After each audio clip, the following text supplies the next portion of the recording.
Christmas is in the air, and I'm sure you're thinking about food, fun, food, and more food. Anyway, it's Body and Soul, and today we're going to be talking about something very important, food poisoning. Wow, you're going to be eating so much, and food poisoning actually does affect the most of us. What really is food poisoning, and what are all of the important things you need to know? Right here today on Body and Soul, I'm Dr. Kemi, and of course, as always, I have Dr. Foy. We wish you a Merry Christmas. We wish you a Merry Christmas. Oh, we wish you a Merry Christmas and Happy New Year. Really? My name is Dr. Foy. Good tidings I bring. We wish you a Merry Christmas and Happy New Year. I feel like a star, man. You feel like a star? Like Chima Jesus. I'm not a party to that. How you doing? My name is Dr. Foy. Welcome to Body and Soul Show. Kemi, what's your best Christmas food? Don't lie. Did you have Christmas food while growing up? No, why are we talking about Christmas food? I think we should start from Christmas. Like, everybody, I think I used to look forward to having Christmas clothes. Everybody, you know, you look forward to making Christmas hair, Christmas shoes, Christmas everything. Clothes. Young people, we had Christmas socks. And then the fun part, I want to send a request to my mommy and my daddy. Mr. and Mrs. and my brother and my sister. Tell me you did it. I know you did it. No, I went to school. Nobody is talking about what school you went to. They are saying what you did at home, but when you went back home. What was your Christmas food in your house, Kemi? What did they cook? Basically, Christmas food for us. I know it was about. What's your best? Christmas food for us really used to be salad, fried rice and chicken, and pounded yam, and either vegetable soup or egusi soup. But because of my dad, I mean, I'm Ekiti. What would Christmas be without pounded yam? I don't know what you're talking about. And Christmas always had turkey and chicken and fried food. So today we're talking about the hazards of oily food. Yeah. And we're also talking about food poisoning. Food poisoning. Because people would be eating so much. I mean. So let's call today's show Food Scrapbook 2. Food Scrapbook 2. We had one before, so we're having two today. Our Christmas edition of Food Scrapbook. Yeah. So so what's your Christmas food? I want some French food, like ventouse. I want moi fiancé with moi. What is that? What does that even mean? It does sound like. But really, what's your idea of Christmas? I think Christmas is a time to share, a time to have fun, a time to bond with family, a time to give back. And the time to get fat. That's another problem with Christmas. People get fat at Christmas. Jeans would be ripped. Calories would be gained. And people would eat... your prophets. Jeans no, really. And people would eat unapologetically. But we are here to guide you. On how to eat during Christmas. It's a fantastic time, Kemi. So Kemi, do what you do now. Our social media things. Just do it. Start. Kemi, start, please. Of course. You know that you can share your best Christmas meal on our social media portals. Yeah. www.twitter.com/CoolTV Body and Soul. And visit our website on cooltv.cool. How was that? It was you. I'm going to keep saying it until our Twitter followers start to add up. And, let us watch what we went to do outside and ask people about their Christmas meal. Begiri. We'll be right back.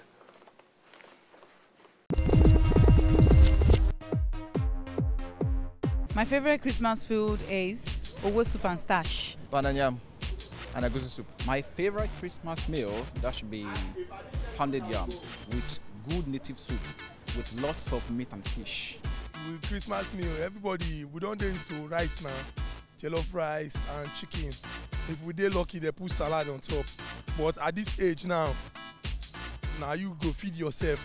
So on Christmas, the only thing when I say I chop, or the way when the hunger take catch me, I chop am.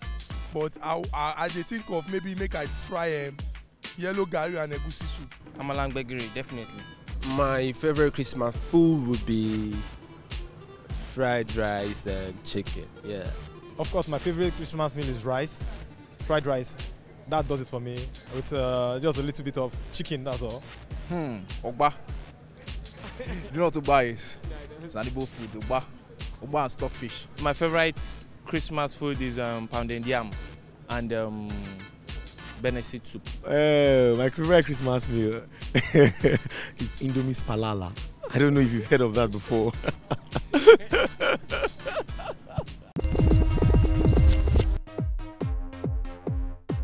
Welcome back to the Body and Soul Show. It's the Food Scrapbook 2. And Kemi, Dr. Kemi, how you doing? I'm fine. Thank you. We didn't get people talk about traditional food. What happened? Why is it rice and chicken? You didn't hear that man mention. Are you joking? Begiri. Pounded yam. And begiri. No, but pounded yam, I don't know. It's not Christmas food. No, but you know, there was a time in my house, like throughout the year, we would not eat pounded yam until Christmas. Until Christmas Day. Are you serious? And really, because we're a kitty, pounded yam is not really pounded yam if it's not pounded in the mortar. So all those yam powder. Kemi, sorry, can you pound? No, Kemi, can you pound, please? No, but I'm serious. Kemi, can you? Well, I'm serious. Oh my God. I need to do a video of me. Please. Yes, I will do a video of Kemi pounding. And people will eat. In fact, I'm going to go on Lerato's show. I'm going to go on her show. And you pound. Bite, or I'm going to go on Chop Chop. And I'm going to pound yam. Are you joking? Kemi. I'm an Ekiti girl. I pound yam well. Okay, Don't even mess Christmas meats. Do you like turkey or chicken? I love turkey is, I don't know, a no-brainer for me. Any day, anytime. Turkey, yeah? I love turkey. I love all the fat. I love that's. And so, Kemi, what are the good? Is there a good part of oily food? What's the good part for eating oily meals? Because you love it, the juicy, the oily. No, but let me tell you something really interesting. I remember one day I went with my mom. I went to a suya spot, and while we're talking about suya, the man said, "Oh, do you want fat?" I was really young then. I was about 10 or 11. Yes. And I was like, is there something called fat? Yes, there is. Because then I was really skinny. I was super skinny. And you dived the idea, huh? And I was like, so there's something I can eat that will make me fat. Yeah. I was like, yes, please give us fat. And then I ate it, and I don't know how. I don't know what it was about it, but I just had to love it because of the fact that taking it fat to give me fat. Until today, I really, really, really love fat. I love tozo. Tozo. But looking at what are the hazards of oily food. Oily foods, I mean, it can cause different things, from heart diseases. So let's start with the fact that it raises your cholesterol levels. You have hypercholesterol. As in, it flips it. And then it goes into your arteries and then it forms plaques and narrows the arteries, the arterial walls. That's one. Yeah. And so because of that, you're more prone to cardiovascular diseases. You're prone to atherosclerosis. You're prone to having a stroke. You're prone to high blood pressure, because of course, because the arteries are now narrowed, there's a lot of pressure. All because of tozo. Kemi, you have to stop tozo. Do you know some people say that arthritis can cause arthritis? Yeah, it could cause arthritis. It could cause kidney stones. It could cause kidney stones, because some of those kidney stones are made of. And apparently, I hear it could cause fertility issues. Yes. Fertility. So, all because of tozo. All because of tozo. Turkey. So you have to cut down. But and we fry with oil in Nigeria. We just we get a bucket and we just pour it into this thing. And the oil is just there, and people it's bubbling. No. No, but really, I think we should get to that point where we start substituting, groundnut oil, vegetable oil for olive oil. But we know how expensive olive oil is in the market. And but for Christmas, you can't do that. But you know what I've realized? That's the point. It's supposed to be a lifestyle. It's not just, for Christmas. It's supposed to be something that we inculcate into our routine. Okay. Now, what I've found out is that people get to their 60s. I'm not even joking. Initially, it used to be like, people get to their 60s, 70s, and then they're like, oh, yeah, now I use olive oil. And you go into the kitchen, and they're like, oh, that bottle of olive oil is for daddy. It's for mommy. Like, oh, the rest of us, what are we? Tozo. We're tozo. We're for fat. But then there are ways we could help our meals. Like, when we fry... Especially for French fries, for turkey, we use napkins. Chicken. You could have, you could serviettes. Have napkins, serviettes. Paper napkins and just put them so that they could absorb the oil. Some of this oil. So please try that. So Mommy, even though it Turkey. won't get rid of all of the oil, but at least you know that yes. a considerable amount of the oil would go into this paper And some napkins pans, some pans help. Is it Teflon pan? Some pans help with frying. No, I use all these local, first pour the oil, some pans. And I hear that we should fry in chunks. Now, for example, you don't just fry, some people can cut this whole meat, cut it. So you have oil, but cut it, there is just 4 chunks, fry it. And okay, so that after that, you can cut it up and reduce the amount of oil that's not brilliant. Do you understand? Okay, we should have called the theme of this show Tozo, because I think that was taking your fantasy. It's Tozo. Tozo. It's like Tozo, and you're not Joby, Kemi. So, aside the heart issues, insomnia, stroke, oil is not very good for the body. Oil is bad, even weight gain, and we know all of the issues that come with weight gain. Depression, and all that. Of course, the fact that you're more predisposed to that. All of those diseases that we mentioned earlier. Okay. So it's really important for us to cut down on our oily meal. Kemi, do you have any advice for 5 good meals for Christmas? What do you want? What should we eat for Christmas? 5 healthy meals, healthy Christmas meals. Do you have any advice for us? You know, I'm the wrongest person to ask. Because of Tozo? Because I personally, for me, this is my philosophy. Yes. It's just Christmas. Indulge. Yes, I said so. It's my opinion anyway, please. Don't indulge. Really, I'm the good one. Indulge. It's just Christmas. It's so just one day. We will be right back and show you 5 of our healthy Christmas meals. But you can still indulge in your Tozo. Tozo. We'll be right back. Thank you.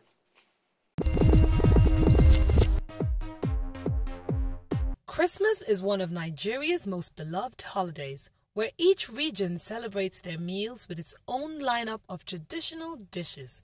Take a peek into our rich tradition and get a few ideas for your own holiday feasts this season. Knowing that rice is the staple Nigerian Christmas meal, we want to give you a few more options. We start with the Igbos. With the popular rice and chicken as starters, the legendary Nkwobi, a meal lavished with goat meat or cow leg combined with sliced onion and otazi, Nkwobi takes you to the level of the gods. And yes, it is washed down with some cool palm wine. It is body and soul endorsed and very healthy. Then we go to the Efik people, where the legendary Afia Efere, also known as white soup, is created. Uyayak is added to create a fab aroma and differentiates from other white soups. It is served with pounded yam, and yes, it is endorsed. The Yorubas do the Iyan and Egusi soup, or Efo soup, rich in vegetables and garnished with all sorts of fillers like chicken, goat meat, and fish. Yes, Lagosians are ready with their mortars. The Deltans are known for their ukodo. Ukodo is a spicy native yam and pepper soup that is highly nutritious, made primarily with yam and at times plantain. Ukodo is a broth that can chase away flu and cold at any time. In fact, during the Hamatan season, which is Christmas, the dish takes center stage in every home of a Deltan. And we end with the magic of couscous. Couscous is a coarsely ground pasta made from semolina, a type of wheat from the northern part of Nigeria. It is cooked with peppers, tomato, and meat. This recipe is surprisingly tasty and rather unlike other popular ones in northern Africa. Great tasting, hot or cold, enjoy your Christmas. Eat healthy, eat right, and remember, this is endorsed by Body and Soul. You're welcome back. If you're just joining us, you've missed a lot. But we're talking about Food Scrapbook 2, and of course, it's Christmas season. Christmas is in the air, and we've been talking about the hazards of oily foods. We've talked about our idea of Christmas meals, and we've given you 5 healthy Christmas options to choose from on Christmas Day if you so desire. But now we're going to get right into food poisoning. Now, you know, something really interesting happened. What? Someone said one day that, this person died of food poisoning. And they said, oh my God, who poisoned him? People are wicked. It's like, oh my show. I was like, I don't understand. It was food poisoning. But it's real. But food poisoning is It's actually real. real. And food poisoning is not a Nollywood idea that somebody will go tiptoe into the kitchen and take something, one black magic from the native doctor and put in the food and Say, then darling, say, you eat. how did the person die? The person died of poisoning. now, food poisoning actually is an infection, of course, gotten from bacteria, viruses. Yeah, bacterial viruses. And it actually affects the gastrointestinal system. It's called like stomach flu. Yes. Okay. And then it causes symptoms like nausea, vomiting, diarrhea, cholera, pain, abdominal there's pain. abdominal pain. Some people, especially when it's caused by the hepatitis A virus, some people could have jaundice. Jaundice, yeah. So depending on whichever, the infective organism is, then it would affect the manifestation of the symptoms. Now, but food poisoning actually does happen, and it happens especially in seasons like this when there's a lot of eating here and there. There's so much food. People are cooking a lot, and they were not exactly paying attention to hygienic practices. Yes. And so you have people being exposed to bacteria like Salmonella, which actually is very virulent. It's like the daddy. Salmonella is crazy. Daddy Salmonella. No, not day, Lane. I'm worried about you. It's Christmas I'm really worried about you, my boy. Okay, back to you. As I was saying before, this man went haywire. So basically, Salmonella. Yeah. You have E. coli. How could we not talk about E. coli? The brother. You have Plasmosis gondii, and a lot of all of these bacteria and viruses that actually could cause food poisoning. Yes. Now, it would manifest, like we said earlier, in vomiting. You see the person will be very, very sick, nausea, pain, and then there's a lot of abdominal pain. So what you should do is, as much as it's possible, now if it's a child, I would always say for every episode of vomiting, make sure you give oral rehydration therapy. Make sure, because what actually kills most of the time is not the fact that the person has an abdominal pain, but the fact that the person is dehydrated, and then the body now goes into circulatory collapse and shock. Quickly just say the components of that. Sugar, how many cubes of sugar and how many... So basically, we are in the age where you can just buy your oral rehydration, your ORS sachet. Buy your ORS sachet and mix it with 1 liter of bottled water. Please, 1 liter of bottled water and rehydrate. Quickly. Dehydration kills faster than anything right now. Yes. So if your child is dehydrated, if you are dehydrated, if you're stooling excessively or vomiting excessively, please rehydrate. Yeah. This is a time to be merry, this is a time to be happy, and we don't want to lose anybody. Good. And then one of the causes or one of the ways by which people get food poisoning is when they have meat that is not properly cooked. When they have expired dairy and those products. children that stole meat from the cooking pots. And then of course, don't steal, don't do meat from the cooking pot. And of course, unsanitary living conditions. So make sure this is a period for you to pay attention. You know all these flies. Make sure your kitchen is clean. I know people want to cook with firewood. I mean, you know how you just they're like this jollof rice. Firewood jollof rice. I mean, there is you can't trade firewood jollof rice for anything in the world. Yes. But really, you want to pay attention. It's the 8th wonder of the world. To your sanitary cooking this season. This is really important. Should I come to your house for Christmas? Am I invited? With Tozo. It's been a beautiful show, Kemi.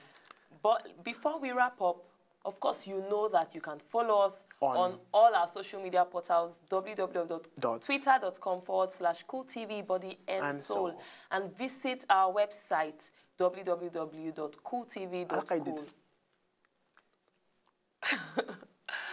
It's been wonderful. We love you. Have a very Merry Christmas. And here is this to end the show. Tozo. We should have sang something, but my voice is not very good.